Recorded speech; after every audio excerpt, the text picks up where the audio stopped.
The path to mastery leads through the heart of adversity. Challenge is the raw material from which courage and strength are forged. Warriors are not defined by events. Warriors define them. Warriors conquer themselves before all else. Warriors are relentless in their service to others.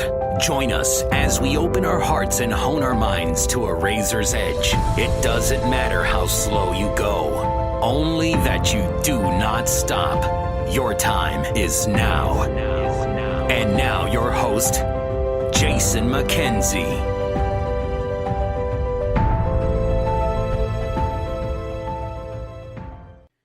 You know, I feel like I need to start this podcast by something other than saying, I love this conversation. But you know what? Fuck it. I love this conversation. I love this one, especially. Is that proper grammar? Probably not. I especially love this conversation. And the reason is because it gave me a really interesting insight into seeing how a lot of the same principles that we are applying in our mastermind groups, helping men around the world develop, self-awareness, self-mastery, and selflessly serving others, is being applied in amazingly different contexts that are related to mental health and post-traumatic stress. So this conversation is with Ken Falke, and he is just a really amazing guy. He was in explosive ordnance disposal in the military for a long time, so think like Hurt Locker. And he's a super successful entrepreneur, and he's a man of dedicated, just selfless service to other people. It's amazing. And what he is doing is, through his own experience and seeing people with post-traumatic stress, he has become a passionate practitioner, I guess you could say, in teaching people how to achieve post-traumatic growth. And what that really means is not just like bouncing back, but bouncing higher. Like, he uses a Super Bowl analogy. And it's really cool because as we talk about in the podcast, we talk about all kinds of cool stuff. Like, first of all, we get some specifics and some inside baseball, say, on explosive ordnance disposal, which I was always wondering. Well, it's not that I was always wondering about it, but once we started talking, I got curious about it. And we talk about a lot of powerful tools that really can apply in all areas of your life, but he is applying to the area of post-traumatic growth. And he really uses a really good analogy of, instead of looking in the rearview mirror, about being present and using the focus on living in the present to help you craft a different future. And that's exactly what I believe too. So it was really neat to talk about that. But Ken is a very knowledgeable guy, and he's doing amazing work helping people. And we talk about, it's a really wide-ranging conversation to sort of how things are in the military now, how he came to look for another way, another path forward, and in helping people with post-traumatic stress. And he's really done some amazing work. We talk about everything from meditation to human connection to all kinds of different therapies and how they're being combined at his in his programs. And it's really a powerful conversation. And I think, excuse me, the scope of the conversation, when you think about it, those foundations, they apply to every single person. Every single person pretty much needs human connection.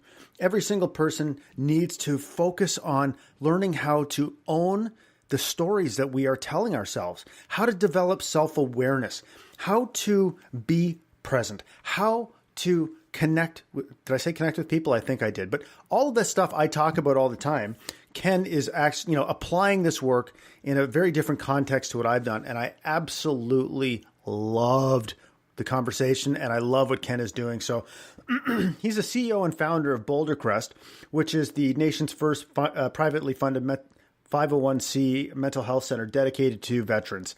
He's the author of an upcoming book called Struggle Well, which I just love that title, right? Because isn't that really what we're trying to do here? Life can be a struggle sometimes, whether you're dealing with post-traumatic stress or not. And ultimately, what we want to do is we want to embrace a struggle and do it really well, because that's how we grow, whatever the struggle happens to be. That book is coming out on May 1st, 2018. And with his book and the organization, he's unveiling mental health strategies used for veterans and post-war trauma and using them to help others. I mean, there's the scope of what what he's doing has a scope even broader than what he's doing right now. We talk about that a little bit at the end of the podcast, but he's a great guy, and it was a really, really enjoyable conversation for me. I'm sure you can tell by the sound of my voice. And that's why I love doing this podcast so much, is because we recorded this at 8:30 in the morning on Saturday, and I'm looking at the clock and it's 1:53 in the afternoon, and I'm literally still pumped up from the conversation, because meaning is made in conversation, right? When you have these types of conversations with people, you get this crazy new insights, and you get enthusiastic, and you get, it's like new connections, new relationships, right? And so I'm walking around on a high, and I'm like thinking to myself, just if you want to have more of these conversations, start a podcast. It's amazing. I know I'm probably screaming into the microphone right now, but I just got back from a really long unicycle ride, and I'm also on a high from that. So I'll probably stop rambling right about now. Well, not quite yet. And just say, listen to the podcast. And if you are dealing with post-traumatic stress yourself, know someone or love someone who's dealing with post-traumatic stress, listen to this episode and take it in, because there's so much in here. There's so much in here to help you move away from the past, really, and to help you intentionally move away from the past and move towards a future that you want to create, because you don't have to drag around this boat anchor for your whole life. There is a future, and maybe there's a future that you want to create. And that's a powerful thing to think about, especially for people that have never really done that and don't believe it's possible. So enjoy the podcast, and we'll see you on the other side. And thank you again, Ken. Hey, Ken, welcome to the Mental Health Warriors podcast. Hey, good morning. How are you? Everything is good on my end. Jason, thanks.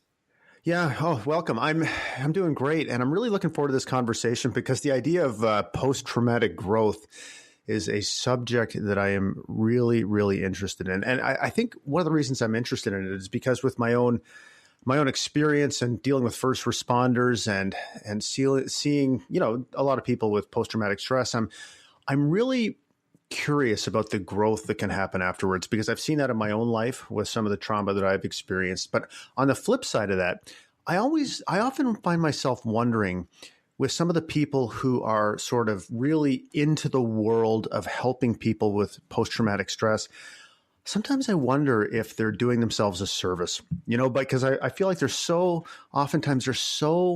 wrapped up in this world of reliving their trauma constantly. And I find myself wondering if it's serving them over the long term. So I'm hoping we can unpack some of that stuff throughout the conversation. Yeah, no, I totally agree with you. I watched a documentary recently on veterans doing prolonged exposure, and these guys were recording their the most horrific things that they had been through, and then they were putting these tapes like in their cars and driving their cars. I guess they weren't tapes, but whatever the files were, but and driving in their cars, and I'm thinking, this is malpractice. These guys are on a highway. I mean, it's got to be as bad listening to your own trauma while you're driving a vehicle as it is, drinking and driving. Oh, yeah. Interesting. Okay. So I guess maybe my first question is, why is this topic of post-traumatic stress and post-traumatic growth so important to you? Well, let me, if I can, I'll give you kind of a quick background. So I spent 21 years in the Navy as a bomb disposal guy. I'm not a mental health expert by any means, although I feel, I don't like that word expert anyway, but I do feel like I've gained a lot of wisdom over the last probably 10 or 12 years that I've been doing what I'm doing. Early in the war, back in 2004, my wife and I were here in D.C. I'd retired from the Navy when the first bomb disposal troop had lost his legs in Iraq. And we started a small foundation back then called the Wounded EOD Warrior Foundation. And EOD is Explosive Ordnance Disposal. And probably from 2004 to 2000 probably 13-ish, I sat by the hospital beds of probably 200 guys and gals who had been severely wounded. And I say severely physically wounded in the ways of amputations, blind, burned, paralysis, those severe physical injuries that happen, in war. And in training, by the way, we had a couple of guys that were severely wounded, getting trained up to go over to Iraq and Afghanistan. And in that foundation today is called the EOD Warrior Foundation. We merged it with an older legacy foundation that did scholarships for children. Which we still do. So through that work, we held a caregiver retreat out at this place. So my wife and I, in 2012, started bringing these families out to our home from the hospitals here in DC, and ended up donating 37 acres of land and built the nation's first kind of dedicated facility to healing the wounds of war, which we thought initially would mostly be these physically wounded guys coming out here. And early on, after opening the retreat, we hosted a caregiver retreat, which were mostly at the time young wives of guys who had been severely wounded. And I saw this one girl, it was a weekend retreat, like a Friday through Sunday, sitting in the music room at our lodge. And I went over and sat with her. And I said, "How's the weekend go?" And she said, "It's an amazing place. You know, that you've done a great job building this." She goes, "But, I really wish my husband would have lost his legs." And I said, "Holy cow, why would you say something like that?" And she said, "Because all these other ladies know what's wrong with their husband, and nobody knows what's wrong with mine." And I said, "Well, what's wrong with him?" And she said, "He's got PTSD." And truthfully, Jason, that's what started it for me. And at that time, what was your understanding of PTSD? Because I know, obviously in recent years, it's come much more to the forefront and it's becoming much more well understood. Yeah. So I didn't know much. I grew up, during the Vietnam War, and I grew up with a lot of my childhood mentors, scoutmasters, school teachers who were, World War II, Korean War, and Vietnam War vets.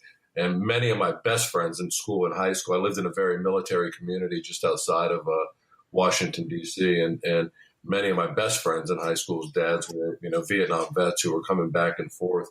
So I knew, and I delivered the newspaper, the Washington Post, the Washington Star back then. And I had read articles of these, invisible injuries and, battle fatigue and, all the things that were happening. And I didn't know much.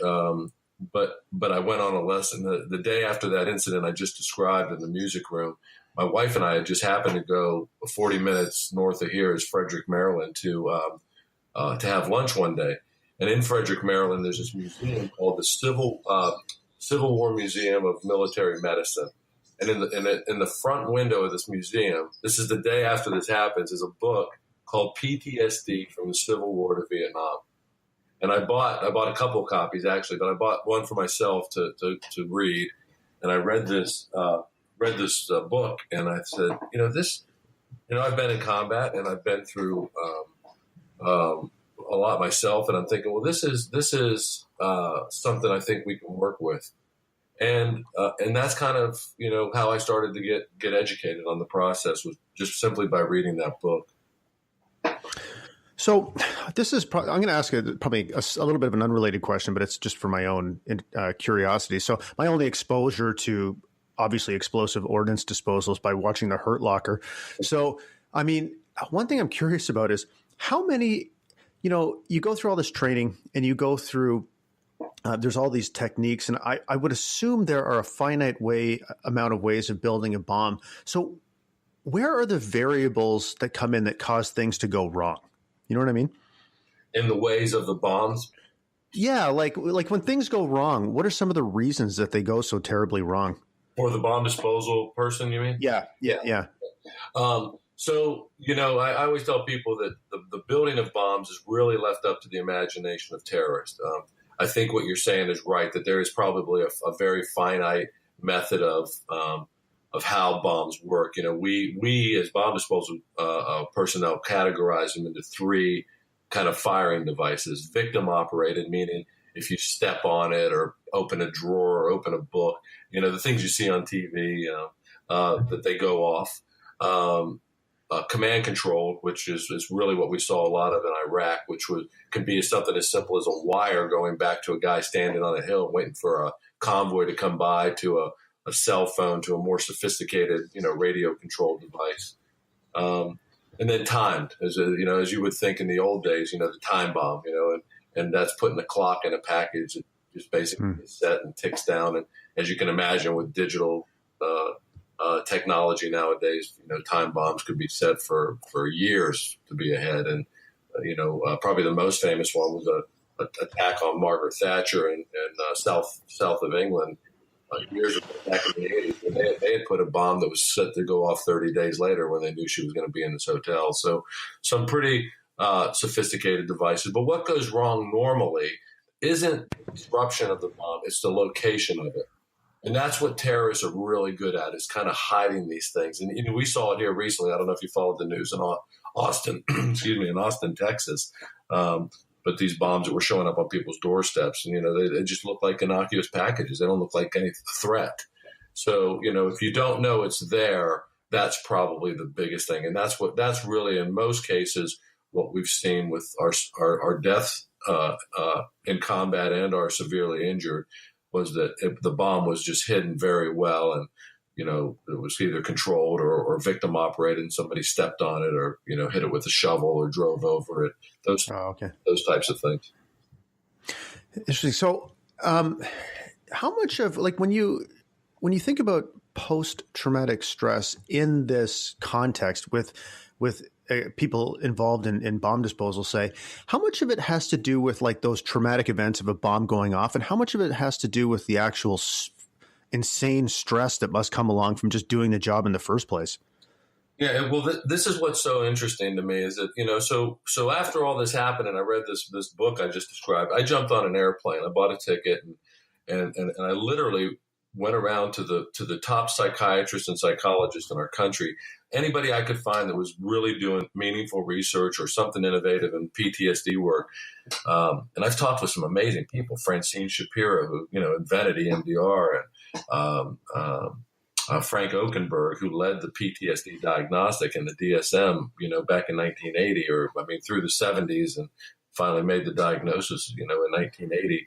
So I've talked to some of the best in the world. And even Frank said to me one time, he said, I think probably the biggest professional mistake of my life was, diagnosing this. And I said, well, why do you say that? And he says, because we just can't afford in our world to give labels. And I went to Harvard, I went to the University of Chicago, I met some really cool people, and I would hear things like, well, the PTSD treatment we're doing for combat veterans doesn't work. And I finally said, in San Francisco, I'd heard that about 3 times, and I finally said to the psychiatrist, I said, if it doesn't work, why in the hell are you doing it? And he said, well, the truth is, it's the only thing that's approved in the DSM, and it's the only thing that the insurance companies reimburse for. And I looked at him, and he said, well, why are you so interested in this as a bomb disposal guy? And I said, well, listen, I come from a profession where you just can't make mistakes, right? We train over and over and over. And if you do make a mistake and get away with it, you damn sure don't do it a second time. And I said, I just don't understand this philosophy that you're really working with human beings who should be living a very meaning and productive life after combat. And you're telling me that you just keep doing this therapy and it's not working, and you're not getting below clinical thresholds of depression or PTSD scores. And it just blew my mind. And I've tested a lot of things in my life. I had a company after I retired from the Navy that tested technology primarily on the battlefield in some very austere environments, and to see if it worked. And I understand, program evaluation, and I understand, research and development. And I'm thinking we should be able to do better than this. And that's kind of what got me really going. And what were they? Oh, sorry, go ahead. No, I was just going to say that, on that journey, the last man I met with was Dr. Rich Tedeschi at the University of North Carolina in Charlotte. And Tedeschi, 35 years ago, had coined this term in research called post-traumatic growth. Now, I think that the science of it and the philosophy of it dates back to pre-biblical terms. And there's references even in the Bible of struggle, But my favorite book in the world is Man's Search for Meaning by Viktor Frankl. And I think that, I really believe in what Frankl's writings are about. And that's what I said, is that if a guy like Frankl can come out of a concentration camp and become this remarkable human being that's not held back by what happened in the past, how do we do that? How do we teach that? And I said on this trip to Tedeschi, I said, hey, Rich, I really understand your research and what you've done. And primarily, and I don't know how familiar you are with Rich's research, but primarily what Rich was researching was families who had lost children to cancer, which arguably is, probably the worst thing that could happen to a human. And, although these parents, would have traded their lives to have their child back, they had gone on to do these really remarkable things in the aftermath of this trauma. So I said to Rich, do you have any relevant stories about, veterans? Have you done everything with veterans? And he said, Ken, we studied prisoners of war from Vietnam. And I said, well, what'd you find out? And he said 30% of the Vietnam war generation came home from the war with PTSD, 30%. And that, by the way, that percentage is roughly true for our current generation. Statistically speaking, you see numbers between 20.6 and 30. But we think it's probably pretty close to 30 because most people don't go, seek help and get officially diagnosed. And he said, well, what do you think the number of prisoners of war who came home from Vietnam with PTSD? I said, well, it must have been 100% because I've been through SEER training, which is the training that we teach how to survive and escape if you're ever in that scenario. And I just personally, and none of my friends I've ever talked to can think of anything worse than being captured and tortured on the battlefield. And I said, it must be 100%. And he said, no, it was 4. And I said, what? And then we started this conversation. I started reading about prisoners of war, Admiral James Stockdale and his leadership during these, prison camps. And that's what really got me going on post-traumatic growth. And that's when I believe that if you can come out of trauma that severe, then we've got to be able to do stuff for people that are less severe. So I'm not sure that answered your question, Jason, but I wanted you to know that background on PTG. No, that definitely answered my question. So what are some, like you mentioned at the beginning there, where you were talking about, some of the treatments that were widely employed that weren't effective. What are those treatments and how are they still, widely in practice today? Yeah. Oh yeah. The two approved treatments for military PTSD are prolonged exposure and cognitive processing therapy. There's some cognitive behavioral therapy stuff that goes on. There's some EMDR that's kind of making it in. There's some interesting things. One of the challenges is people that don't have PTSD, that don't have an empathetic bone in their body, which by the way is a lot of people, tend to wonder why in the hell this, you can't get better quickly. And as people battle depression for years. It just doesn't, one session doesn't do anything. So I was talking to Francine Shapiro, and we were talking about the EMDR protocol, which is like 22 meaningful sessions. And then the military is like, well, we can't afford to have, guys gone for 22 sessions. Is there any way you could do it shorter? So, innovation in the military was somebody trying to do EMDR in 5 days. And then in the special forces community, where I had spent some time in my career, they couldn't even stomach 5 days of their guys being gone. So somebody came up with something called advanced resolution therapy, or ART, and it was supposed to be done in one session. And I'm thinking, this is crazy, man. It's like, number one, we have people that come into the military with severe baggage, childhood trauma and things that, that are 18 years, ingrained in their body. And then they go to war and they see death and they kill people and their best friends are killed. And you're telling me that in one session, you're going to heal somebody? And it's like, it's almost like hypnosis. And I started getting really angry because I kept thinking, we people can't go around and just, say that you can make the sign of a cross over somebody and they're healed. It's just, that's not the way life works. And that was really when I kept going back to Franco and these prisoners of war stories and trying to say, how do you fix this? You mentioned special forces. Is there a different level of, maybe a different type of personality or a different level of emotional resiliency that's developed through that kind of special forces training that makes those people more, resilient, I guess, or more protected from PTSD? Are the numbers kind of similar? Well, no, I think the percentages are similar. So there's a couple things that happen in the special forces community that I think that are unique. One is that they have multiple deployments. So you have guys that'll go 2 or 3 months, to Africa. They're back for 2 or 3 months. They're back again for 2 or 3 months to Syria. They're back again for 2 or 3 months. They're back again to the Philippines. It's like just nonstop. The pace has been amazingly especially now that the most of the wars have wound down. Most of the operations going on are special operations. So it's a lot of back to back stuff. And so that's one of the things. So there's two words that are used in the PTSD world that I don't necessarily subscribe to, and that is the word resilience and this word empower, because I really get frustrated by people that think that they can empower other people to do things, because I think we're all created equal, and that nobody should have that kind of power over us to do that, because I think if you believe in Frankl's writings that people should and do have the choice to make these decisions on their own in their life.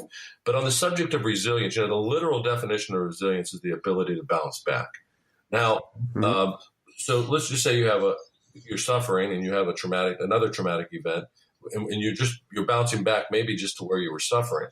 So what Tedeschi's philosophy is that really what you should do is not bounce back, but you should bounce higher. And I always give people this kind of analogy of a Super Ball. You throw the Super Ball against the wall, and it hits the wall and comes back at you twice as fast as you threw it. And that's what we hope with post-traumatic growth, is that people will actually become better versions of themselves and not just bounce back. So I always think of, I used to work with the SEAL teams and as a bomb disposal guy, and I always think of walking into the SEAL team and saying, all right, guys, I'm here to teach you how to be resilient.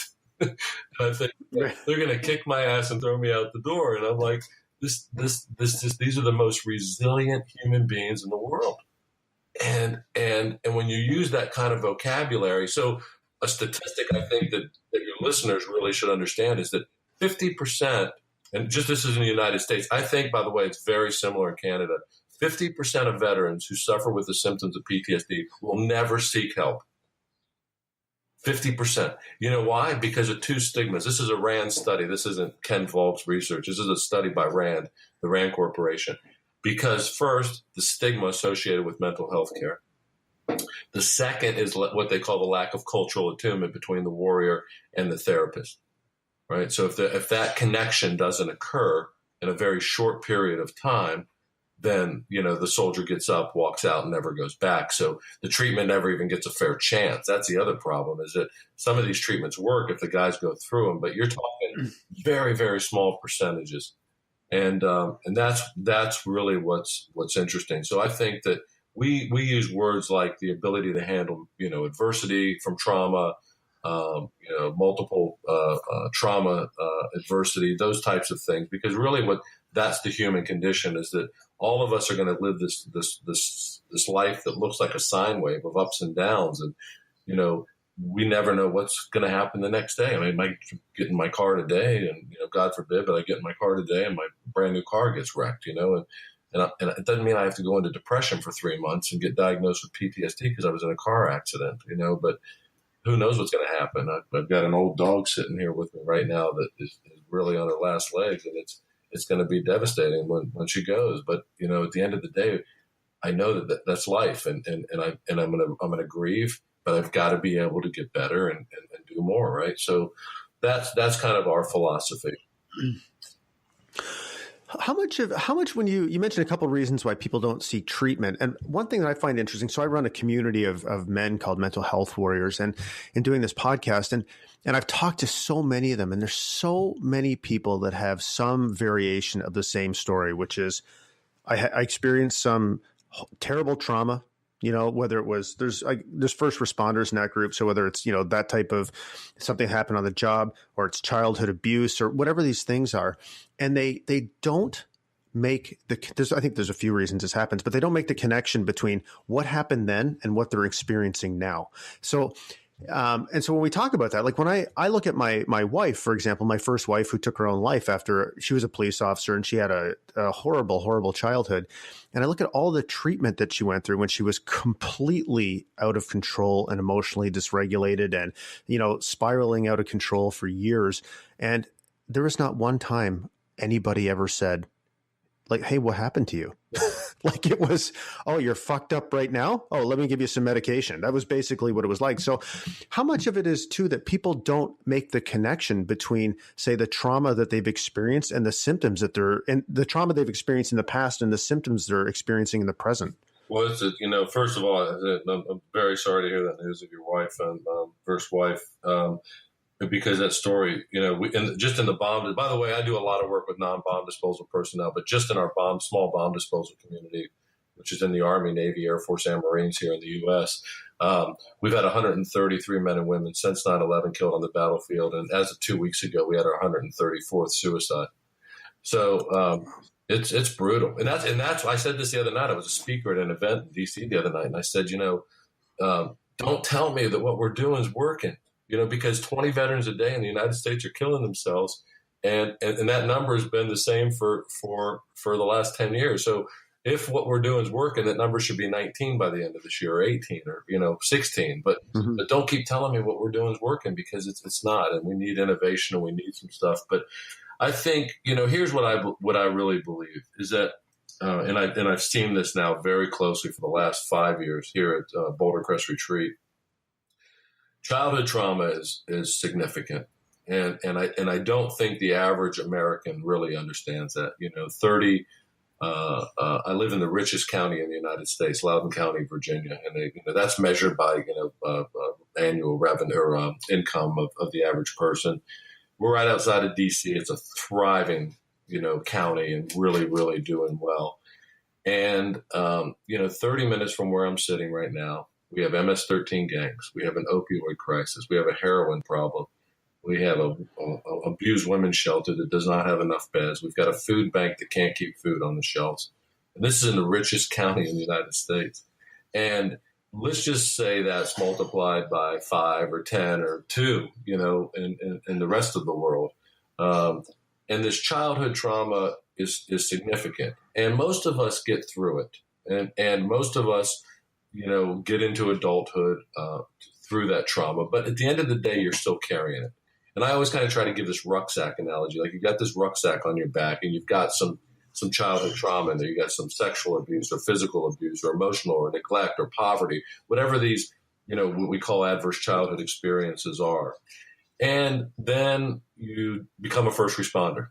And my dad was a cop. My dad left the Army in 1959 and became a DC cop in 1960 and was here in the Washington, D.C. area when the worst times in D.C., when the riots were going on in the 60s and those types of things. And you become a cop, and the first thing you're exposed to on your first real tragedy you're exposed to, let's say, is the Florida school shootings. And there's kids laying on the ground dead. And now you've just added this other rock. Maybe it's 15 kids that are dead. So you've added 15 more rocks to this rucksack. And at some stage in the game, if those rocks are trauma, it breaks our back. And that's what happens. It leads at the worst end, leads to suicide. It leads to drug and alcohol abuse. It leads to, all the things that we all know that are happening. And that's the same, with the military. And quite frankly, it's the same with everybody. It just seems that first responders and military personnel are exposed to the most horrific things that, humanity's got to offer. But, I've met civilians who had severe, sexual trauma as a child and have persevered through it and gone on to do some remarkable things. And I've met some civilians that, have, what a therapist might call something like emotional paper cuts, where they just got a lot. Their parents got divorced. There was never really any neglect in the family, other than the fact that they were, single parent raised, and, the parents maybe yelled, and the kids thought maybe the parents got divorced and it was my fault. So you start getting all these smaller things kind of going on in your life, and they just keep, maybe they're not rocks, like 15 kids dead in a school in Florida, but maybe they're pebbles. But even pebbles at some stages of the game are going to get so heavy that you can't carry this trauma. And that's what really starts to happen when people have the emotional breakdowns. So as you discover, so you realize there's a better, you start thinking there's a better way to do things. One thing I'm curious about is, did you have any sort of hesitancy you're wondering how it's possible that you've come up with this idea? I always wonder this about people who go against the grain, go against all the conventional wisdom, see a different idea. I mean, was there a process where you had to go through, where you're thinking to yourself, is it possible that I'm discovering something that's never existed before? You know what I'm asking? Yeah, no, and I appreciate that. I always take that as a compliment because I get called a contrarian all the time, and I embrace that term. Somebody just bought me. My birthday was earlier this week, and somebody bought me a book written by Adam Grant called Originals, and I'm really looking forward to reading it. It says Originals: How Nonconformists Move the World. So I don't know if I would categorize myself in that, but I'll tell you a little bit of how I got to where I'm at. So in this first year, we had Boulder Crest Retreat open here in Virginia, which was 2013. We allowed a lot of small nonprofits who were doing what we thought were some innovative things: songwriting with soldiers, horse therapy, time with dogs, so all these really kind of cool things that were off the mainstream. They weren't approved by insurance, should be. And let them use our retreat to run programs. We saw everything from a 1-day kind of get to know a dog and a horse program to a 2-week military sexual trauma program. Matter of fact, we hosted the first male military sexual program in the United States here at our facility. It was 2 weeks long, but mostly based on EMDR. And we watched this, and I kept learning a couple things. And I'll say the first one, with respect of great therapists, because there are some great psychiatrists and psychologists and mental health therapists out there. We all know that. But I met some kooks, and that was one of the biggest thing. And there's in research, there's a great paper written out of the United Kingdom on the science of what's called a wounded healer. And a lot of people get into the mental health business because they feel that if they're helping others, they're going to help themselves. And there's some truth to that, by the way. And in the world of post-traumatic growth, we would call that an expert guide. Somebody that will help you through the journey because they've already been there. But let me tell you, if you're not well and you're trying to help other people, not only is it a disaster for you, but it's a disaster for that person sitting on the other side of the table. And I met some people that were not well and continue to meet them every day. And I really challenge people that are in this business to look deep in the mirror. By the way, I think the suicidal rate of mental health professionals is 3 times more than society. So this isn't my observation was, wow, this person's a kook, and I'm not going to let him touch another one of my military brothers or sisters here at my retreat.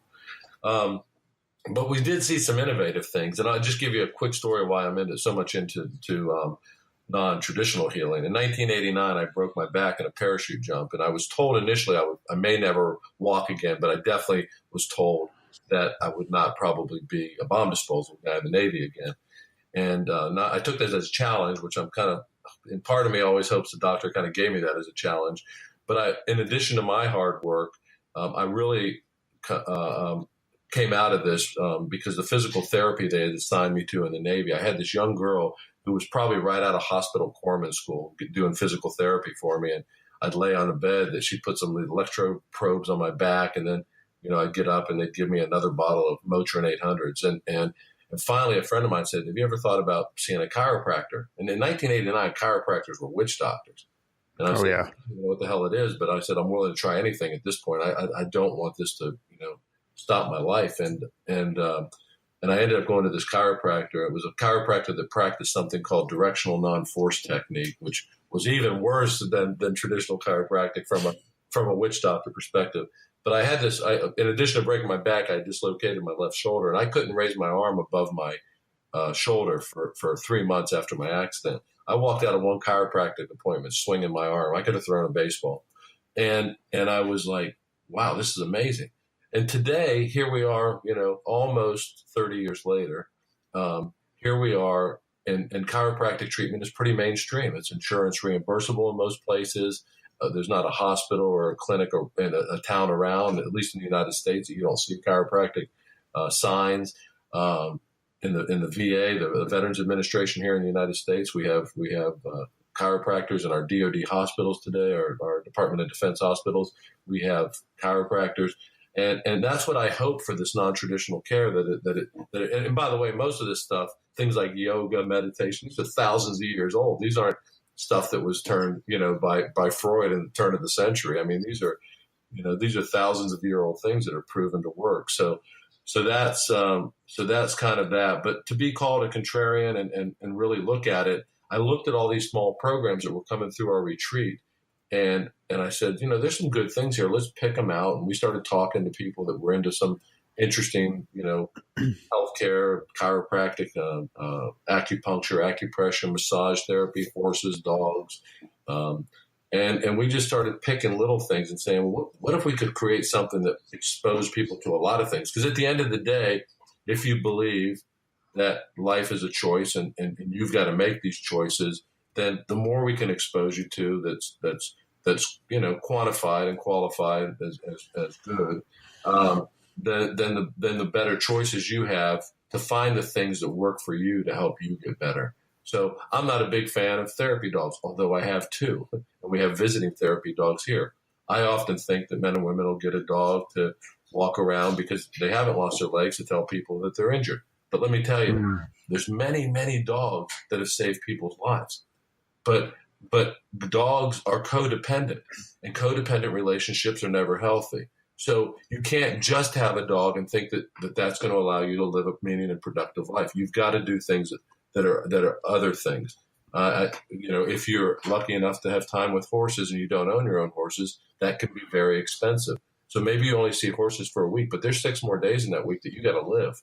So those horses may help you, but they can't be you, because you've got to be you. And that's the message that we really want people to understand, is that, there are a lot of things out there to help you, but at the end of the day, what you really got to do is help yourself. And that's where that choice comes into play. So.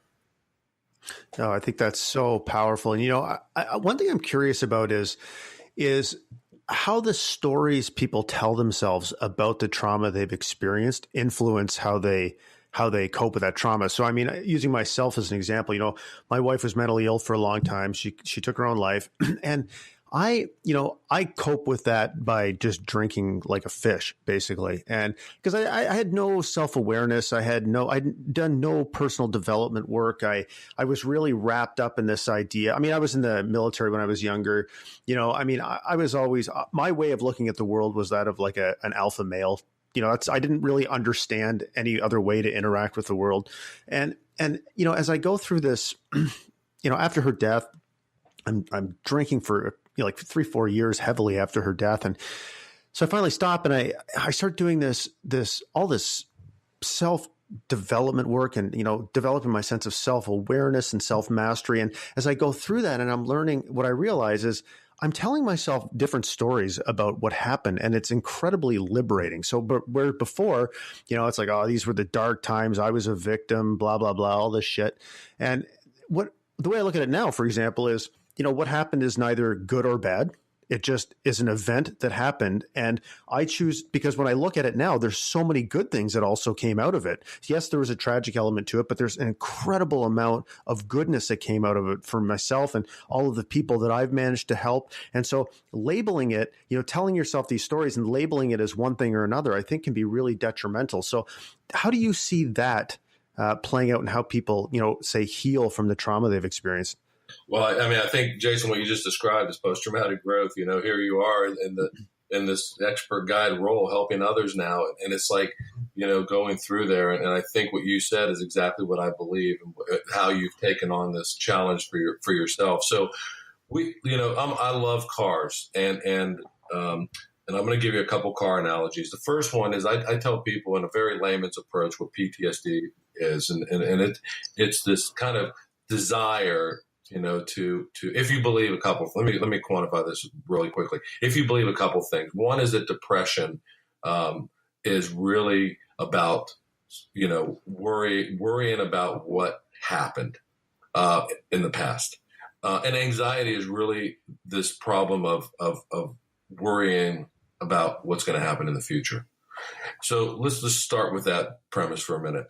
So you save all your money up. And I won't say it's my dream car, because I think I have my dream car, but let's just say you want this beautiful red Ferrari, right? It's $500,000, and you work and work and work your whole life, and you finally get enough money to buy this car. You go down to the dealership and you give them the money, write them a check to pay cash for a $500,000 car. And it's beautiful. And you sit in the driver's seat and you put your foot on the brake and you press the start button. And you literally are ready to have an orgasm in the seat, right? There's like so much excitement. And then you drive out, they open the door of the dealership and you drive out and you drive home in this beautiful red Ferrari going 10 miles an hour looking in the rearview mirror. Maybe not even 10 miles an hour. And that's kind of PTSD. And really what needs to happen in that car is that you got to be present. You got to learn how to live in the present, because that car is full of interesting controls and paddles on the steering wheel to shift and, you know, a comfortable seat. And nowadays, lots of digital technology that help you get your phone connected and your navigation and whatever else. So you got to be able to live in that present. And this car's got this windshield that's 5 feet wide and 3 feet tall, and it goes 200 miles an hour. And once you are present, then you can put your foot down on the gas and go. And as any good driving school will teach you, if you don't look in these mirrors, the side mirrors, the rear view mirror, you're going to die. Right? You change lanes in a Ferrari at 110 miles an hour, and you hit another car, you're probably going to die. So you've got to look in the rearview mirror and kind of revert, but you can't let that rearview mirror hold you back. And that's life. And driving in that windshield is really what is all about goal setting. And now if you take the road you're driving on and you draw two really heavy lines on it to keep you in a safe environment, one of those lines is exactly what you talked about, self-regulation. Because people that can't self-regulate, self-medicate, as you mentioned, drinking in your case, and self-medication leads us into places that are very, very difficult to come out of. I think the recidivism rate in alcohol and drug rehab is, 90-some%. I mean, it's crazy. Once you get down that road, it's very, very difficult. So you've got to be able to self-regulate. What does that look like? Meditation, exercise, yoga, reading, trying to gain wisdom, mastering yourself. There's lots of different ways of doing this. But, when shit hits the fan, you got to be able to take a deep breath and regulate. And in the military, we teach this over and over again. We teach breathing techniques on how to shoot a gun when you're on the range. And these techniques are forgotten when it comes to PTSD. On the other side of the road is another line, and that is your network, the people you spend time with. Because as human beings, we thrive on relationships, whether or not, you ever hear somebody say, oh, I'm just going to go live off the grid. I don't like people anymore. That person's normally an ass. But at the end of the day, most people thrive on relationships and humans. And we become the average of the 3 to 5 people we spend the most time with. So if you're sitting around with 3 to 5 drunks feeling sorry for yourself, you're going to be a drunk. Same with drug addicts, whatever it is. If you can't break out of this, bad network and find quality people in your life, including family members, by the way, and we call it pruning, right? So if you've got toxic family members and you can't get them out of your life, it's very difficult. And family's harder than friends, but at the end of the day, you've got to get a network of people who can help you when these times are tough. Now, don't get me wrong. You may have a hockey team that you go drinking beer with on Thursday nights and eat chicken wings, and it's the funnest group of guys in the world. But there's not one guy on that team that when you're in trouble, really going to be the ears that you need to help you through those challenges. So your 3 to 5 are really the people that you spend the most time with, and getting the quality people around you will help you stay in this road as you're driving that car really fast. So, and that's the way life goes. Life goes fast, man. It seems like as I'm getting older, it's going faster too. So that's our philosophy. Wow, that lines up. That we are singing from the same hymn book here, because I just believe the human connection is the antidote to so much of what ails us. And we look at, like, when you take people, like some of the things everything you just talked about applies to everybody, post-traumatic stress or not. I mean, so many of us are conditioned to believe that we are passengers in life and that stuff happens to us and that we can't, that our power to actually influence the direction of our lives and people don't understand how powerful they could actually be. And when you look at like some of the things we were talking about building a network, I can remember the first time I heard that quote, that Jim Rohn quote about, 3 to 5 people you spend the most time with. I was riding my bike home from work and I had just started listening to podcasts, and I was thinking to myself, man, that sounds like it makes sense, but how in the hell do I even do that? Like, I've got my family, I've got my, my longtime friends, which, like you said, were the type of drinking buddies, where we never went deep on anything. It was just, shoot the shit and whatever. And, I've got my coworkers, and honestly, my only concept of how I could get a different type of person in my life was to go to some really awkward business networking event and stand there with a name tag on feeling like an idiot. And that seemed so awful to me that I couldn't even conceive of how to do it. But we run these mastermind groups. That's what my actual business is running mastermind groups for men.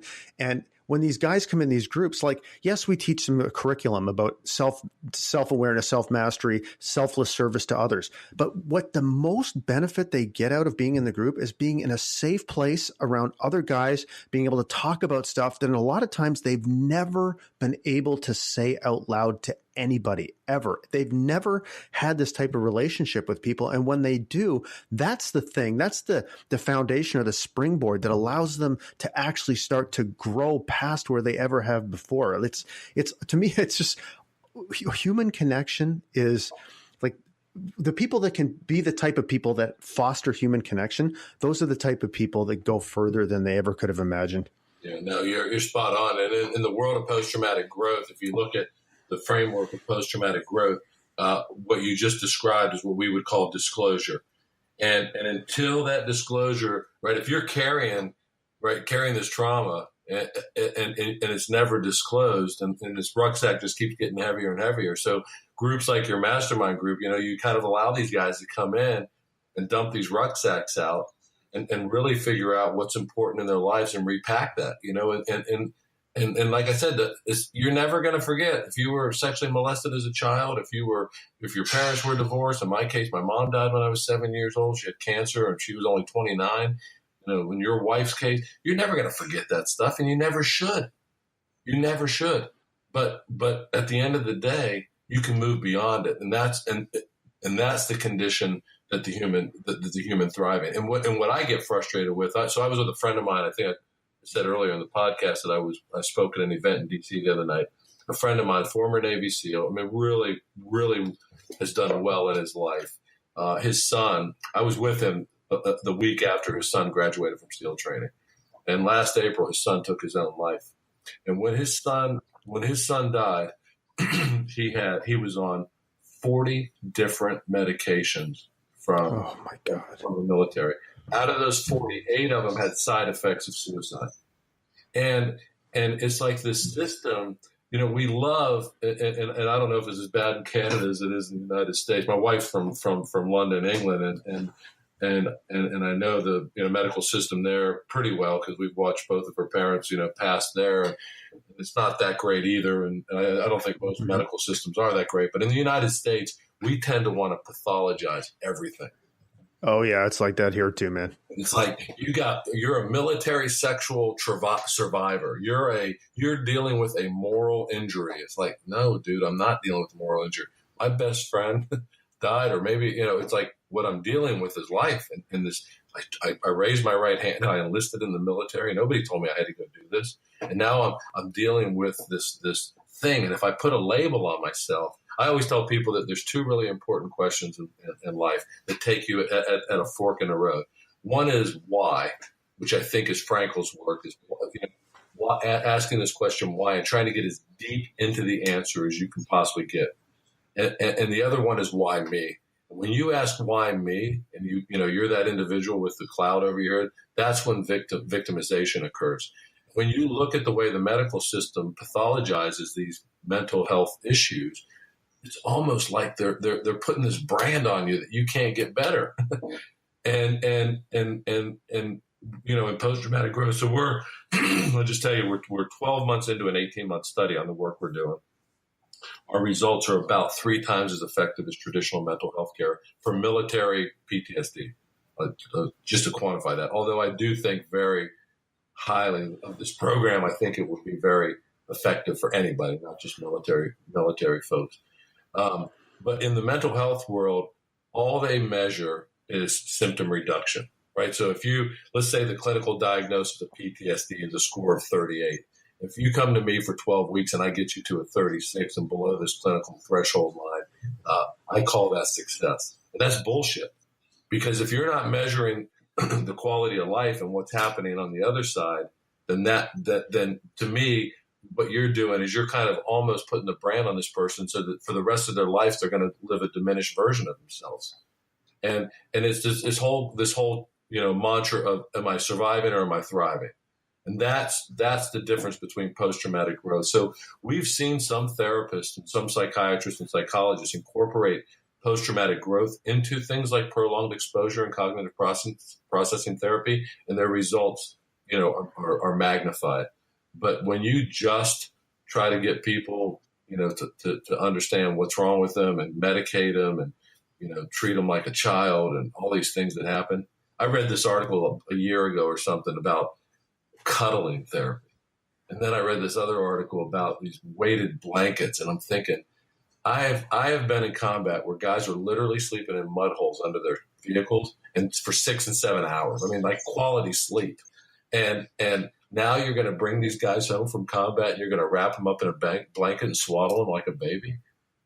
I'm like, what the hell are we doing to these people? It's like, it's crazy. It just blows my mind. And that's the reason some people love it is because they're for the first time in their medical environment, they're getting attention. Mm-hmm.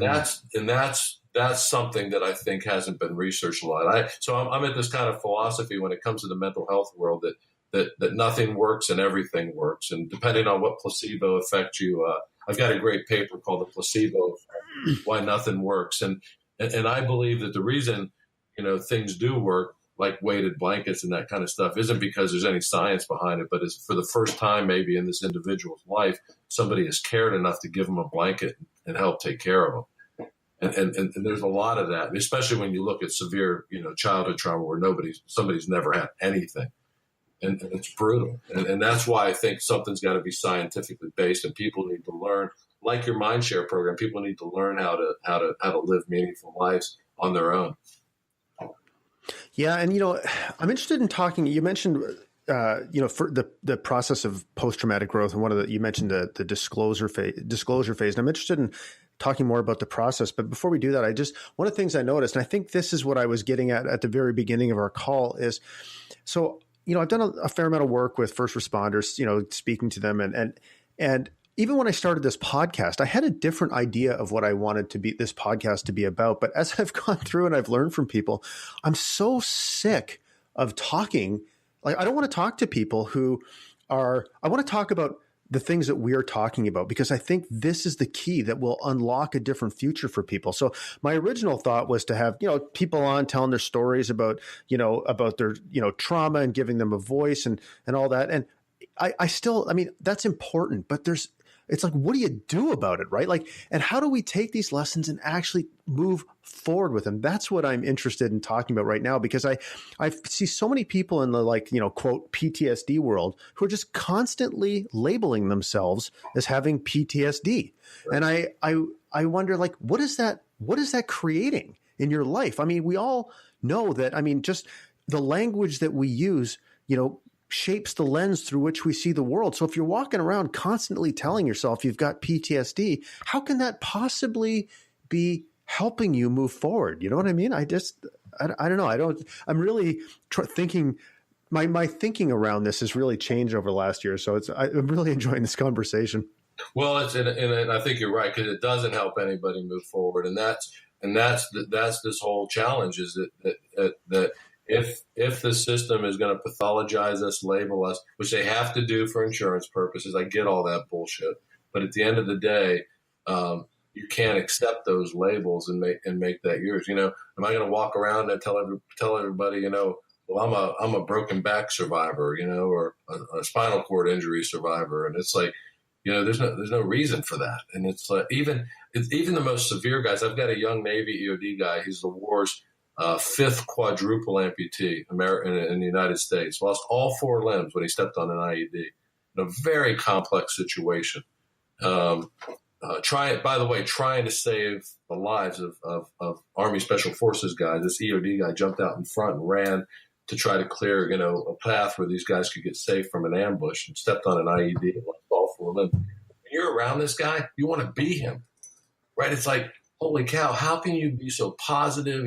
He's left the military. He's built his own house. He's just graduated from college. He's opened up a maker space in his town where he's focusing on 3D printing with high school children. And I mean, this guy is like just kicking ass and taking names.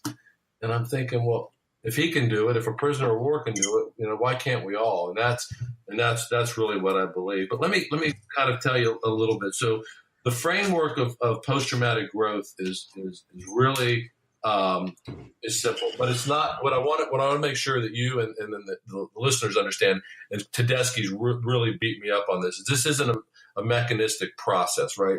There's phases of it, but you do certain things at certain times, and you may go back, the next time a trauma occurs and do another part. But the first thing is the whole concept of education, understanding that regardless of really what's happened, and in the psychotherapy world, they would call this psycho education. Really understand what's going on in your brain and your body, and understanding things like, fight and flight mechanisms in your brain, and the disconnection of our hearts and souls when we're not doing things, for anybody other than ourselves, and, all this kind of psychoeducation, and then really understanding that growth is possible about the trauma. And by the way, in that education process, understanding other stories like you've shared this morning, stories like prisoners of war and Viktor Frankl have shared, understanding those kind of stories is in the education process. The next thing is regulation, really just understanding and being able to get this stuff off your chest, and not having to live with the shame and guilt associated with the traumas you're carrying. I don't know if you've listened to Brene Brown much, but she does a great piece on shame, and it's like that shame and guilt's got to get out, man. And if it doesn't, you're going to carry that for the rest of your life, and it just literally holds you back. And then after disclosure, the next real major thing is creating this positive new story of what's going to happen in your life, and then this ability to regulate is the next thing. Is how do we self-regulate on this new journey, so that I always tell people there's a great poem called The Dash. Have you ever read it? No, I haven't. So this poem is basically you look at a tombstone and you've got your birth date and your death date. Oh, yes, I have. Yeah. And in the middle, you got this dash, and it's like, how do you live the dash? And this whole concept of living when you're living, and we do an exercise here where we literally will write your obituary, write your own obituary, and how do you want to be remembered? And then you step back and you say, okay. Which, by the way, I've never met anybody who wrote, I want to be an asshole, right? Or this guy was an asshole. But for sure, people write this stuff and then they go, well, now how do you live that? Right? I want to be a great father. Well, you're not a great father if you're beating your kids and molesting them. You're not a great father if you're not working and making space for your family at a dinner table. So it's like, how do you live that life that you say you want to be? And that's where goal setting comes really in our program, where you set these goals and have accountability partners and then do it. And then the last one is service. And I'm not a religious guy, but I believe in spirituality, and I define spirituality in three ways. One is our character. Are you at the core of who you are? Are you a good person? Do you have the characteristics of what a good person looks like, or is, not even looks like? Because a lot of people look good, but they are, on the backside. The second one is relationships, because as I said earlier, that we thrive on relationships. So are you in healthy relationships that are going to allow you to be of service to others? And the third thing is the service to others. And I tell people that even in the worst times, when you're traumatically, you're not in a good place, and you're fighting some of the demons that we fight in life, go do something for somebody else. Make it small. Don't go start a nonprofit. Don't go try to save the world, but just go down to the church and slop some soup and at the soup kitchen, or go pick up trash along the side of the road, but go do something for somebody other than yourself. And as you get better, I call it the concentric rings of life, is that you get yourself healthy, you get your family and friends healthy, you get your community healthy, and then maybe if you really have high expectations, you go get your nation healthy. And if you bypass, we call it the spiritual bypass, if you never get yourself healthy and you try to jump into getting others healthy, which is one of the wounded healer concepts in the mental health community, then you've bypassed your spiritual strength. Let's say at the worst case scenario that you try to jump from not being healthy to helping your nation. Now what are you doing, right? It's like, and we see that all over the world. It's like, not just in sophisticated governments, but all over the world. Is that when you try to do something really big and you're not healthy, shit hits the fan for a lot more people. So it's that's concentric rings of service, and that's how we define spirituality. So in our program, we really focus on 4 areas of life, and that's mind, body, spirit, and finances. And we add finances in, and I know, in Canada as well, that you need money to live, and it's real, and people kind of resonate with it. So I was with a soldier yesterday, and he said, my wife and I are really struggling. I said, well, let's talk about a little bit what's going on. And he said, we're having some real financial difficulties. And I'm thinking, well, my dad used to say to me, don't spend more than you make. And, I'm kind of trying to work with him now to get him a good budget and make sure we fully understand what's going on. But, it's a shame when your marriage ends in a divorce because the two of you can't agree on how much money to spend and where to spend it and what the priorities in life are, So I think you got to bring a lot of this realism in, which the mental health community doesn't. Excuse me. The mental health community doesn't, but you got to bring a lot of this realism in if you want people to get healthy. I'm listening to you talk, and I can't believe the similarities between what you teach and what we teach in our mastermind groups. It's crazy. Like we get guys to do their obituary too, and it's very similar. And one of the things, it's so interesting. I think so many of us think we need to go from where we are right now to helping the nation, right? So what we always tell guys is we'll do their obituary, and then we'll say what's a gap between the man you are right now, just pick one, identify a gap between the man you are right now and the man you said you wanted to be in that obituary. And then what would you like to see instead of that gap? And we walk them through this little process of saying, they'll say what they would like to see instead. Well, what would be even better than that? And what might even be even better than that? But then the important part is, so they've got this idea of who they could be, and it's vivid and evocative, and they're connected to it. But now the real power in the exercise is saying, what's something small you could do right now to start making that happen? And they'll come up with something, usually that's way too big. And you say, what's even smaller than that? And what is something that's even smaller still? So you combine this idea of having this beautiful vision that they connect to with teaching them that the only way you make this stuff happen is by doing making marginal adjustments to your life, taking one small step, and those actions compound on themselves over time. I think so often when we look at whether we're dealing with post-traumatic stress or anything really, we want to make a change in our life, and we think we got to make this moonshot in order to make it happen. And that's not really how it works. So just listening to you talk it's amazing to hear somebody using the same, very similar methodology, but in a very different context. I love it.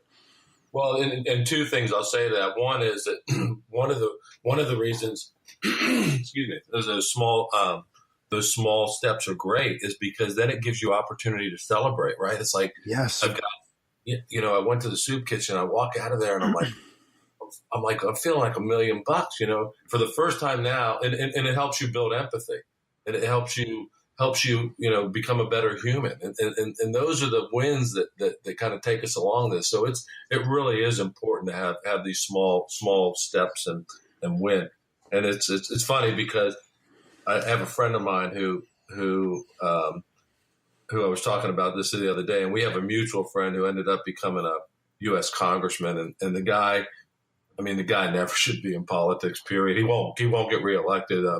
He's made some real mistakes, I think, in his life, but it's like he went from trying to go from step A to step D without taking B and C. And I think you can just look around the world and just see how that happens in spades. And the other thing is that I tell people all the time is that I think PTSD, especially in the military community, is as much of a leadership issue as it is a mental health issue. And what I mean by that is that if we had leaders like you, Jason, and the kind of things that we're doing, and you were teaching people how to live meaning and productive lives, That's leadership, right? It's like, I have this definition of leadership that's not mine by any means, but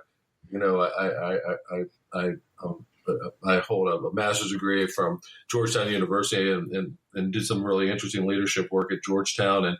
And one of the things that we did was these readings of definition. I think if you Google definition of leadership, you'll come up with 400 or 500 meaningful definitions of leadership. But the one I believe in is that you're helping people get to a place where they wouldn't get to on their own. And let's take that back to the basics of being a good brother or a good uncle, a good father. And how do you make that work as a leader in the smallest of ways, not just running a corporation or running a nonprofit or, being a pastor in a church or whatever it might look like in a bigger perspective. But, leadership happens at all levels of our life. And that's to me where we really missed the boat. And I started writing a piece the other night, about the erosion of experience that's needed in leadership or that occurs, and you look, I can only, right now look in the U.S. government, how they, people get to these very high levels who have really no experience and don't really deserve to be in those meaningful roles, and that people value people because of maybe how much money they donated to a cause or something, rather than valuing their experience. And this is an issue, right? And we talk about it in the book we wrote recently. We talk about this whole science of people providing advice versus providing, true experience. So, if you believe in our wellness model, mind, body, spirit, financial, if you were looking for real, information about how to make your body better. And let's say your body is about fitness and nutrition and flexibility, and the things that we need to get through life and that hold us back. If we don't have those, if we get really, really fat, it makes life, much more harder, especially if you become diabetic and all those types of things. So how do you work on that fitness? And you're not going to go to a nutritionist who's fat, right? And this person's telling you what a diet should look like, and you're looking at them going, holy cow, it's like, how can you be telling me what to eat? You're completely obese. And then you go to a fitness guy who's, completely fit and he's doing great things, but you're not going to ask him for financial advice because he's running a gym and he's barely making his ends meet, or whatever it might be. So I think it's really important in life. And I don't think enough people do it is not to give advice, but to really seek out high quality experience. And this is what, when we talk about mentorship, this is what really we focus on is getting these experts in your life that have the experience, are living congruent, and congruent to us is your thoughts, feelings, and actions are aligned in a positive way. That you're not providing nutritional advice and then eating at McDonald's. It's like that. That's not congruent. So that's what we're really trying to do is teach people that seek out that right network so that they have the right 3 to 5 people in their lives for when they need them. And then there's these experts who can help them get through these challenging times. So how do you help people get over the idea? I say this is something I say too all the time. And I think one of the things that holds people back is this, their own sense of self-worth and self-identity tells them that these people that you're talking about, these mentors and their experts, so many people think that they're not good enough, that people like that would take any interest in them or pay any attention to them. And my belief is that is absolutely untrue because those people got to where they at. Like people look at high-level entrepreneurs, for example, and they often think that, oh yeah, like corporate raider or whatever. But my experience is every single person I've ever met has been not every single person, but the vast majority of people I've met are kind, compassionate. They've gotten to where they are by serving others. But so many people believe that they're not good enough for anybody like that to pay attention to them. Is that something you run into? You do. Yeah, you do. You see it a lot in the junior enlisted world of the military, and not always, but the percentages are much higher. So college educated officers tend to really understand the value of a network, understand how to talk to people. They through their own experience and training in college and they tend to create some good networks and positive people. But in the junior enlisted ranks, sometimes that's not possible. Your network and mentors consist of your fire team, maybe 3 to 5 guys that you're hanging around with, which may or may not have the experience you need. But I think really, it's self-worth is a very difficult thing to teach by any means. It's something that's built over time and time again. At the end of the day, we all kind of are the outcomes of our training. And what you have to do is have the bravery to seek these folks out and to start, again, just like we said a minute ago, start small. Don't try to, if you want to be a computer programmer, don't try to get a front door meeting with Bill Gates, but start small. And it's amazing what's going on in the communities. And again, I'm only going to speak for the U.S. because that's what I know, but it's amazing. I mean, our local community college has some amazing professors that are doing these things, and they'll have these groups at night where people want to learn about, 3D printing, and you can go learn about 3D printing. And then what I always tell people is when you're in these classes, and maybe you want to learn how to play a guitar, when you're in these classes, then start to talk to the people that are sitting there with you, because something led them to that as well. And then you start to build this network of people that are trying to improve themselves, and that self-worth starts to go, wow, I'm not the only one in this boat. Now I've got 2 or 3 guys in the boat. We're all rowing, and we're taking, 3D printing classes, or we're taking guitar lessons together, or we're going to hike the Appalachian Trail on Saturday together, or, we're going to play hockey on Thursday night together, whatever that might be. Is all of a sudden it's like there's other people that are there. And that's why this disclosure is so important, because once you start having these deep conversations and people go, wow, you could be a friend of mine. Yep. Oh, man. And by the way, I just not to bash the mental health community any more than I do, but that doesn't happen in the world of therapy, right? It's like you have no clue what's sitting on the other side of the desk. They know everything about you because they want you to get in there and spill your guts for 50 minutes or an hour. But you'll never have a therapist reach across the table and say, oh, I know exactly how you feel. That happened to me. And, that shit doesn't happen. These are one-way conversations most of the time with, again, people who don't have great experience doing it. And again, I'm not saying anything that's not in writing. I mean, 50% of veterans don't go to mental health care because they don't believe that therapy is going to be helpful. So those are hard things to overcome. Stigmas are hard to overcome. Yeah, for sure. I always tell people that really, if you want to understand how to start building a network and having some of these, interactions with people, it can come down to as simple as 7 words. Hey, I've struggled too, and I won't judge you if you want to talk to me, because if you can be the kind of person that makes it safe for everybody, for other people to be themselves, which is fundamentally what we all want in the first place, you become effective, influential, and powerful quicker than you could even imagine. But, so yeah, anyways. Say those 7 words again, because I'm going to write them down. That's as powerful as it gets to me. Yeah, I've struggled too. I won't judge you. Yeah, that's crazy. So, yeah. So anyways, your book, which I'm absolutely going to read, Struggle Well. So I'm assuming this is encapsulating all of the ideas we've been talking about in the podcast. Yeah. So what we did is we keep getting asked this question is, we're starting to get some good attention on our programs, and we got to keep getting asked this question is, do you think this would work for civilians? And I said, absolutely. I mean, you're asking me if I think. So I think that it would. Do I think we need to study that a little bit? Absolutely. But I do think that it would work. And the more and more we've seen our success, I kept thinking, well, how could we share this word? And we just thought, well, let's write a book. And maybe the more people we can get this book out to, the better, and that would help people. And it's basically a very prescriptive book. It's not, there's some post-traumatic growth books you'll read, or there's some PTSD books you'll read, and they're full of stories on other people.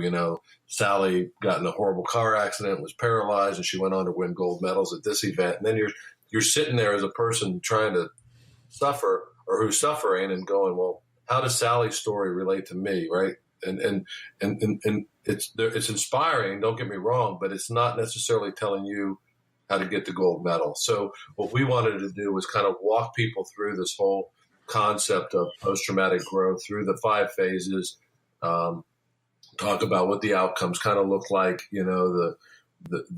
those efforts, and be able to share it in a more prescriptive kind of manner. So, there's some worksheets to do at a couple places where it leads you back to our website to download some things, to walk you through some of these disclosure exercises and things you can do on your own, things you can do with some great friends. And if that's even impossible for you, things you can do with a mental health therapist. Because the other thing that I'd love to say is that when you do seek out mental health therapy, to know that you're in the driver's seat, because you're the one that's making the payment at the end of the day for that treatment. So to be able to walk in, and this can happen as you start to get healthier, and tell your therapist, hey, I'd really love to sit down and do a disclosure thing. I've been reading about this. I need to get this stuff off my chest, and I just don't have a network of people that can help me. Would you be willing to listen to me for 45 minutes so I can get some stuff off my chest? And I think, as people get healthier and take their healthcare into their own hands better, those are really meaningful things. But there's a lot of people that think that therapist is in charge, and I always remind them of who's paying the medical bill. So it's really important for people to know that when they seek out treatment, that they're in the driver's seat. That's great. Yeah. Like I said, I'm going to read your book, and I know I'm going to love it, and I'm going to promote the hell out of it. So, I guess so. First of all, I want to say thank you for taking the time on Saturday morning to have this conversation with me. I knew I was going to love it, but I loved it even more than I thought. So for our listeners, what's the best way for them to get in touch with you and find out more about what you're doing? Well, thank you, Jason, too, for having me on this morning. And do me a favor and email me your address, and I'll send you a book for sure, just as a thanks for doing this morning. But I've got a couple of email addresses that people can get hold of me. So right now, I really focus the majority of my time on raising money for our nonprofits. So you can see some of the stuff we're doing at the EODwarriorfoundation.org. Actually, EODwarriorfoundation.org, and then Boulder Crest Retreat, which is our bigger process. We have a retreat center here in Virginia. We have a retreat center just south of Tucson in Arizona now, and we're trying to expand this nationwide. We've actually talked to a few people up in Canada that are interested in doing this for first responders in the military. So sharing our curriculum, our big donor who paid for this curriculum to be developed has asked us to share it as widely as we can. So BoulderCrestRetreat.org, O-R-G. And then our new book is called Struggle Well, Thriving in the Aftermath of Trauma. Don't let the strong military guy on the front cover turn you off. It's not just for military people, but we did launch a website for that, and that's strugglewell.com. That's amazing. Well, Ken, thank you very much for being on the show, and I wish you nothing but the best. Thank you, Jason. Have a great Saturday. Okay. And there you have it. I mean, seriously, cool. What an amazing conversation. I just got a lot of insight there. And yeah, like I said at the beginning, and I said it during the podcast too, it's really cool to see the different ways the same fundamental concepts can be applied, whether it's to the idea of, a mastermind group or helping people through post-traumatic stress or leadership. There's all kinds of ways that these truly foundational and really almost, what's the word I'm looking for? I don't know what the word I'm looking for is, but these principles can be applied to basically everyone in basically every context. And that's really what I feel like my life's work is now, because I've discovered this. Not I've discovered it. I discovered it for me, and it's made such a profound difference in my life and in the lives of other people. I've seen so many people, who by taking control of their choices and developing self-awareness and self-mastery and finding ways to selflessly serve others have profoundly changed their lives. So that's why I love this conversation. That's why I love the work that Ken's doing. I'll include all the links to his book in the show notes page, and definitely will be reading the book, and definitely will be doing a show on the book. So my thoughts and maybe like a little mini one-man book club. So I'll end this episode like I end every one, and that's by saying I've fucking struggled. I have. I talk about it enough times and still do sometimes, And however, if you ever want to talk to me, if it's not obvious by now that I will not judge you, let me make it really clear. I won't judge you. Okay? So you can always feel free, reach out, we can talk. and I won't judge you. I might call you out on your shit. I might challenge you to do something different. I might explain how much power you have to make different choices, but I'm not going to judge you because ultimately the way you live your life is up to you. And that's really can be a terrifying, but it's also a very empowering thing. So that's it. So please consider giving that gift to somebody else. We will see you next time. I love doing this podcast. Thank you for listening, and peace out, my friends.